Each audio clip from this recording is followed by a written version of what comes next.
And I think you mentioned something very cool.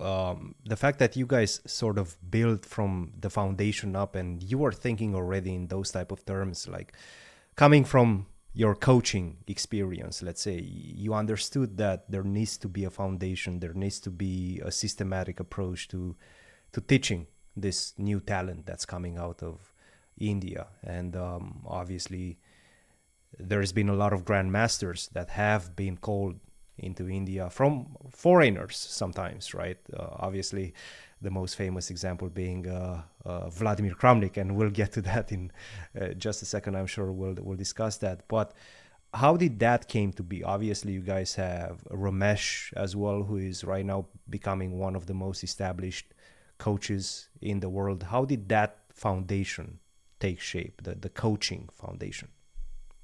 I think for me, I understood chess at a decent level, so I could cover it well.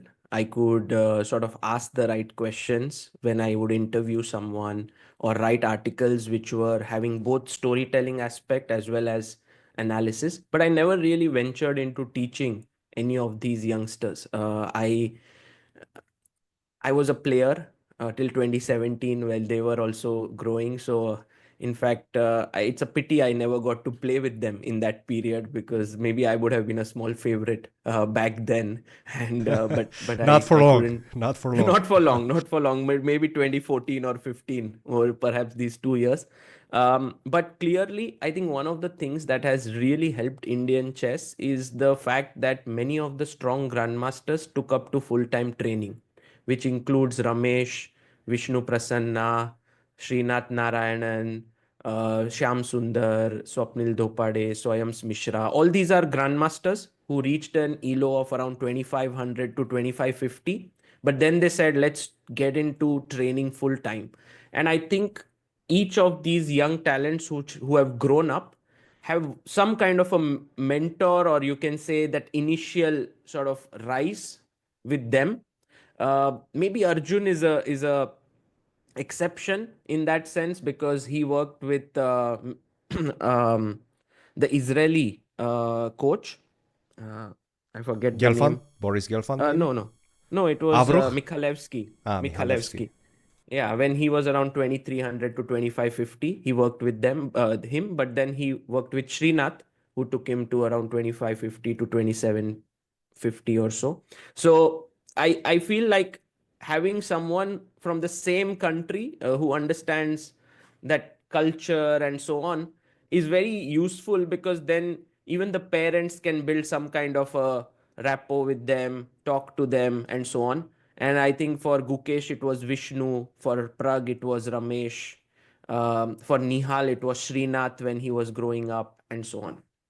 That's an interesting idea. And Fabi, maybe you can build up on this cultural connection between coach and pupil. And you've worked with so many different type of coaches, right? Did you ever feel this connection between between cultural connection, let's say, between student and coach? Well, there's very often I mean when I was growing up, the biggest chess school was the Russian chess school. Yeah, it was a bit mythological even. And so a lot of my coaches were from former Soviet countries.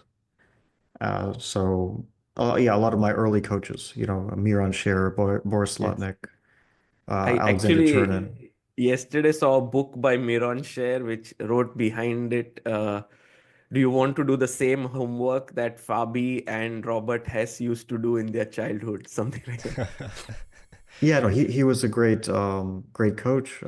He sadly he passed away a few years ago, but he was my coach. He was also the coach of Robert Hess for a long time throughout his childhood, my childhood, and also many other players in the United States and especially in New York, in the New York area where I grew up. So I can't say that I had like the connection that you mentioned, between a coach from the same country, right? Because a lot of my coaches were from from former Soviet Union. So I feel like it was a bit different. But yeah, when I was growing up, it was like, the mark of quality was the, let's say, the Russian chess school, right? So that was where a lot of coaching came from. And Actually, you mentioned Srinath. It's an interesting name for me because I think we're more or less the same age, very, very close in age, and we played a long, long time ago. And then I didn't see him in chess for a while, and I saw him. Of course, he's also a very strong player. I guess around maybe 2650 peak rating. I Uh, think 2570 or so, maybe at that was. 2570. Okay. And we played a long time in a tournament in Russia. I think it was called the Young Stars Mm. tournament. And then I saw him years later in a coaching capacity. So yeah, a lot of these names they come, circulate around the chess world, and you see them either playing or in coaching positions. Yeah. Yeah, I Yeah, think India, there were all these trainers who used to come, like when for the youngsters was like Vladimirov, and few other such trainers. And I think sooner, like in the recent times, it has been like the Indian trainers have started doing that work, and I believe it's been useful. Of course, all of these players do work with international trainers at some point, and then that's very important. Now, actually, many of them do, like Bukesh with Gaevsky, or Arjun with Kazimjanov, or Prag with Peter Swidler, and so on. But I guess that key phase of trying to find your own style and so on, I guess these trainers were able to help. and it's funny that you mentioned the Russian chess school. Now it's almost feels like there's a new Indian chess school being developed in terms of coaching, which is much more focused, I would say, on psychology. At least from what I'm gathering from Ramesh, and he's been coaching in Romania as well. He's been hired by the Romanian Chess Federation. He's going there and running camps. I feel a lot of his style is very much focused on building up a certain mentality for the players, especially at a young age. He's very much focused at teaching Yeah. kids. Um, could you talk a little bit about that because you've been, let's say, observing him throughout his camps, his teachings? I think what I've found absolutely amazing when I interview Ramesh, and I've done videos like tips for chess trainers or tips for young chess improvers, is that he has like all these tips at the tip of his tongue. Like he can just say point wise 10 things like this, like I sometimes feel, has he come prepared for this interview or something? But absolutely not. He just has all these things in his mind, and he's so fluent with this. And I've been very, very surprised, and everything he speaks makes so much sense. So I believe that he has this amazing teaching ability in him, which actually developed because he has done insane number of hours of training. Because he would wake up at 4 a.m. in the morning, train people who are in the US, then have his own group trainings where he had this kind of very interesting concept that players of all levels should train together. He would have like a group session, and then everyone would work together.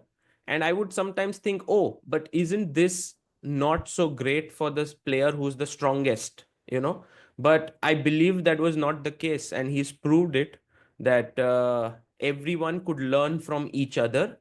And he has been able to create players like Prag, Arvind, Karthikeyan, Murli, Vaishali.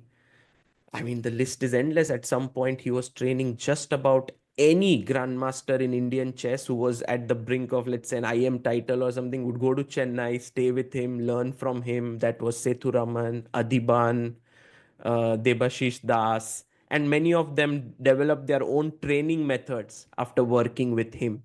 So I would definitely say he played a huge role in building this sort of training culture in India, because he went all in. He gave up his job, which was in a public sector company, and took up training full time for built Chess Gurukul. So I think he's very inspiring for chess trainers in the country. Fabi, what's your take on this group sessions with players of different levels? Because I have my own take, but I want to hear yours first. Did you ever experience that? Did you train with players who, let's say, were 2, 3, 400 rating points below you or above?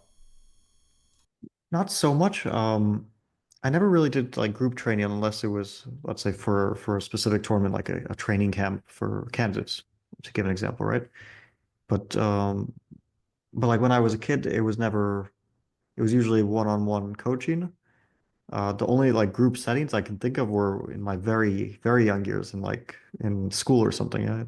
Like there was chess club, but that was too long ago to remember.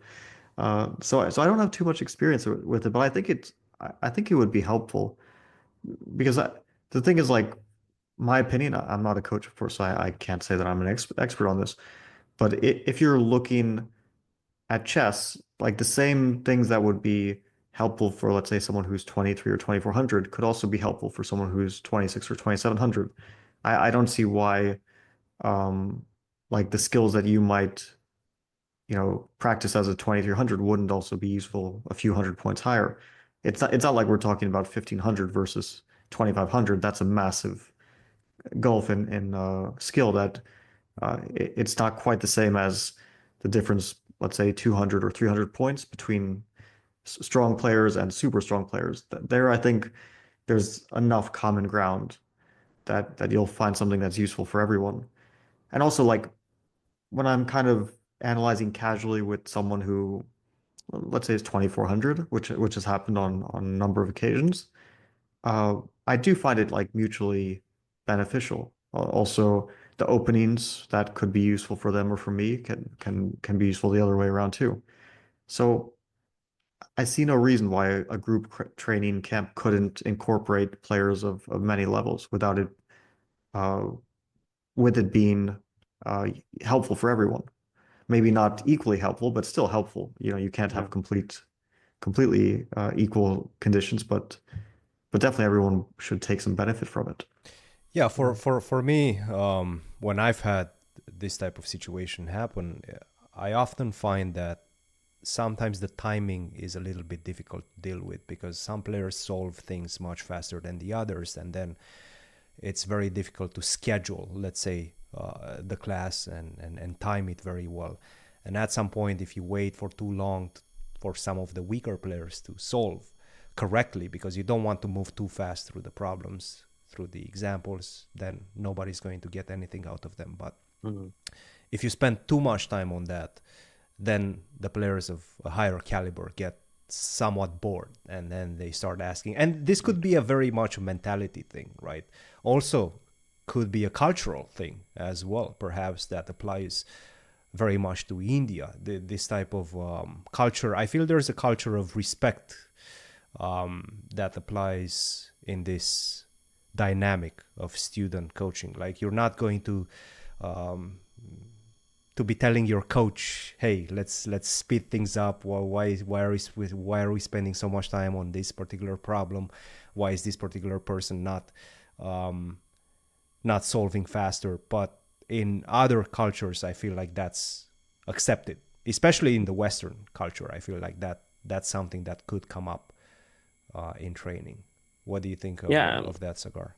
I think it could be very interesting at some point to discuss this with Ramesh, because I think he kind of has mastered this in a way where the lower rated players get inspired by the higher rated players, and the higher rated players are having their kind of fun in the session.